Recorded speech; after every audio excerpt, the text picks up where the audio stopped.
tëngërëm lañ leen di wax saa su nekk rek ñi safoo site internet di Buzz M TV Sénégal bu leen fàtte di abonné di bës cloche de notification yi ngir dara bañ leen a raw ci seeni xibaar. dal leen ak jàmm mbokki internet yi safoo di seetaan Buzz M TV Sénégal cant ak gërëm ñeen na leen si topp bi ngeen di topp chaîne bi saa su nekk comme ni ñu leen koy waxee toujours comme d'habitude bu fekkee gan nga ci chaîne bi bul fàtte abonné bës cloche de notification bi aimé vidéo bi te partagé vidéo yi loolu dina ci am solo dina tax contenu bi ñu dugal nga daal di si mën a jot boo bësee cloche de notification bi ñu ñëw nag si vidéo bu am solo gannaaw arrestation yi nga xam ne nag ñu ngi koy commencé nemmeeku Serigne Moustapha Dramé ba ñu ko tegee loxo moom mi nga xam ne nag moom dañ koy toppee naxaate jëm si mbiri visa keneen ki nga xam ne nag daal nañ koy woolu muy Kader bu Sen TV naaw ay kaddu yoo xam ne nag yëkkati na ko mu nekk ay propos yoo xam ne daal dafa mel ni dafa bëgg a tuumaal police bu Sénégal daf leen a bëgg a taxal yooyee kaddu nag moom nga xam ne Kader mu ngi nekk Sen TV doon fa def ay révélation ñu mën ko tuddee ab chroniqueur mu nekk nag loo xam ne daal na doy waar lool ba tax ñu daal di koy woolu. kon léegi Kader moom gaa jox na ko convocation mu woowee uy ji c'est normal de c'est normal mu dem leeral li mu wax comme nee na moom am na preuve am na booy bu ko envoyé ab vocal baa ngi si téléphone am léegi nag bu demee police foofu moom dama la wax sama xalaat moom yóbbuwu ko fa dana taxaw carrément ni vocal baa ngi nii police yi dinañ déglu vocal bi aussi dina leen wax tamit ki ko envoyé kan la parce que damay jàpp ne ku dem ba am numéro am kooku xamante naa Kader te beneen bi si toppaat mooy accusation bi mu def police def si biir parce que si biir waxam mu ngi naan am na si gaal goo xamante ni bi mu yebee bay dem dafa am ñoo xam ne dana bokk si police yi danoo taxaw booy dina laaj ab xaalis booy bi ni ko léegi ñun joxe nañ ba pare mun ko noonu ñun suñu wàll ñun it dangay ñu koy jox maanaam accusation boobu mu tëggal teg ko si kaw police man ci laay wax ne police da ko war a jox convocation laaj li mu wax ana preuve yi parce que maanaam buñ ko bàyyi ni mu jàll képp ku koy dégg ku ne da ngay yaari mujj jàpp ne kon léegi gars yi jël mbëkk mi police yi ñoom ñoo leen di jàppale police yi dañ leen laaj ab xaalis pour ba mën leen a bàyyi ñuy dem maanaam accusation bu garaaw la def léegi comme que jox na convocation bu demee si kanamu enquêteurs yi dana taxaw wax fa lu leer nañ wala bu waxul lu leer nañ gars yi mette ko garde à vue rek yëpp ko si kanamu procureur ñu àtte ko si kaso bi rek bu ba léegi dootul doxat naan day fen parce que boo xoolee fen yi muy fen sax da ngay gis Ndeye Fatou Ndiaye li muy ñeme moom it ay fen daa mujj jëmmi si Kader ni xel di ko xool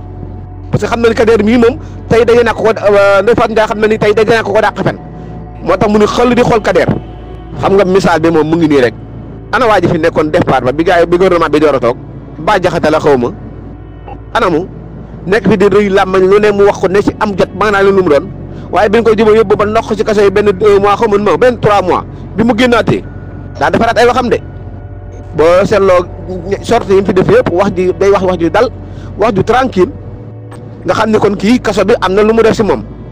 waaw beneen waa ji mu ngi si kaso bi moom it nu mu tuddee Suzanne Camara la xaw ma bis bu génnee moom it cocc day def kaso moom neexulul kenn surtout maa ko wax na ngaa tàmmul lu neex si biti am sa liberté ñoo lay dugal si benn roq boo xamante ni bii doo dem doo dikk lépp fa nga koy defee nga daal di maanaam sa connaissance yi nga amoon yëpp da nga koy ñàkk com bilaay kun dugal si roxob kaso woo ba kun fa dugal ku ne koo xamante ni bii da nga tàmmoon bànneex bilaay boo génnee doo dafa bëgg a delluwaat xam nga maanaam Kader foofu dafa tuumaal police te loolu moom plainte ba ma yàpp ne sax moom bu dee am na moom police moom moo war a def seen plainte parce que ñoom la tuumaal kon léegi police lay diggante police la doon ak Kader ñoom ñoo war a leen loolu police la moom nekkul ni policier yëpp la kilifa policier lay doon seen kilifa si boppam moom mooy def ab plainte jëmale ko si Kader kaay nga leeralal ni lii ne wax wala policier daa koy jox convocation ni kaay nga uysi ñu bu ñëwee mu leeralal leen li mu leen wax comme nee na am na vocal bi mu ngi si téléphone am ba pare daal di accusé waat naan xaw ma policier yi day laaj booy xaalis ak yu kenn xamul léeg-léeg bu demee nag bu andiwul benn preuve bu leer nag xëyit ka wax loola tamit boo andiwul ñu jàpp ko noq si kaso bi rek bu ëllëgee dootu ko waxati ak keneen ko mel ni moom dañuy font rek dañoo am sañ-sañu wax nekk si média bi seen bopp yu ngadd yi lu leen ne saf wax lu leen saful wax waaye baax na mooy la ma fa waxoon mortala rek nee naa ko Bougane mii ngeen fi nekk daan na ngeen koy fenal te ko jéem a défendre ba ngeen am problème ba noq leen ci kaso bi du Bougane moo leen fay génn de waaw day continuer ab liggéeyam toog fële di leen seetaan yéen ngeen ne ci kaso bi nag di tumuranke Kader mi ne fi mu nekk nii bu ñu ko noqee ci kaso bi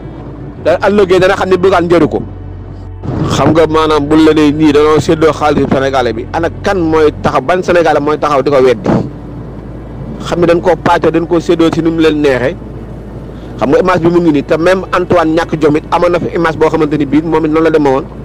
su ma jumul sa croix yaakaar naa 50 millions la waxoon keroog ci jotaay ba ni leen ngeen séddoo ko fan la jëlee yooyu 50 millions te même boo xoolee si période tabaski bi muy jub si am na benn vocal bu fa bu doon tourné si réseaux sociaux yi benn waay doon koon wax booba waa kii la waxal waa Kaolack ñenn si waa Kaolack ya mu ni leen yéen ñi Antoine daan jox xari tabaski bu tabaski jotee mu wàcc fi ab camion di leen séddale ay xari tabaski maa ngi xaar ba xam ren jii di ngeen am xaru tabaski wala déet mu ni leen bu fekkente ne am ngeen andil na leen xari tabaski ni mu leen ko daan andalee su boobaa ma door a xam ne alalam da daan joxe waaye bu fekkee andilu leen ku ma xam ne alalu askan wi la ko daan defee ba tabaski ba passé tamit waa ji daa defar bakal ni leen la wala waxoon mu lay dëggal Antoine benn xar andiwu ko fii si dëkk bi tey ren si tabaski bi ah yëpp sa doo xaalis Sénégal yi ana yéen fi daan wax ay xaw ma lan Marème Faye Sall bu tabaski musaana jot nga gis Marème Faye di dajale ay enveloppe xaw ma solidarité la ko tuddee xaw ma social xaw ma naan da koy jéem a séddale ay néew di doole fan la jëlee boobu xaalisu Sénégalais la laan sàcc moog jëkkëram di ko pasare lekk la leen si neex jël mu caat mi jox ko yenn Sénégalais yi ni leen seen ñam bëta ngi noonu waaye yëpp dafay jeex waaw nga xam ne bu événement ñëwatee ku nekk la ngay am sa kër yaa koy lijjanti sa bopp yaa koy liggéeyal sa bopp du état bi mooy jël xaalisu askan wi naan dala koy jox wala déet ñi mu war a dimbali ñu ngi leen di dimbali si kaw nan koy defee sàcc yi ñoo yàq Sénégal waaye nag sant yàlla bi nu jeexalee waaye xam naa sàcc yi bu ñu continué woon nekkatoon seen 3e mandat bi doon mébét loolu boobaa kon Sénégal yi ñëpp si ak torox tàngale ni dee ak ndóol gu méttee métti daal moom du neex a weddi de loolu gars yi naan Sonko ku ko songu sànk Diomaye ku ko songu sànk billaay du neex a weddi de ana Dramé nga acharné wu si gouvernement bi rek lu ne nga leen ko daan wax ba nekk opposition lu ne nga leen nga daan ñàkk lu ne nga yàq ko Sonko Dramé yàlla dimbali leen ñu nekk si nguur gi taxul nga bàyyi nga continuer rek tey mu ngi nii nag fenaan nga sa guddi gu jëkk kaso loon wax man daal moom bàyyi leen ko yàlla baaxal ngeen koy attaqué ki yàlla baaxal ngeen bëgg koo song si géew bi yàgg yéenay daanu si suuf rek te moom day continuer dem ñi ñuy song yëpp daal nga xam te ne bi seen image dañ koo xam ba nit ñi ràññee ko da ngay xëy dégg bis rek ñun la ñoom Fatia bi fett na leen ginnaaw day mel ni classe yenn saay-saay yi ne si biir groupe bi rek ñoom na la leen may sant mooy kenn da leen a xamul moo tax daanaka waa groupe bi leen xam waaye bu doon dañ leen a ràññee si réew mi comme ni ñu ràññee ay Dramé yi si média yeeg yooyu da ngay xëy dégg ñu la bañ bàyyi tëj nañ ko si kaso bi nga xëy dégg ñu la taale si la tëj nañ ko si kaso bi waaye ñoom réew mi dañ leen xamul waa groupe bi doo ko leen xam moo tax loolu leen may sant ñoom ak ñeneen ñu mel ni ñoom songu ko songu sànku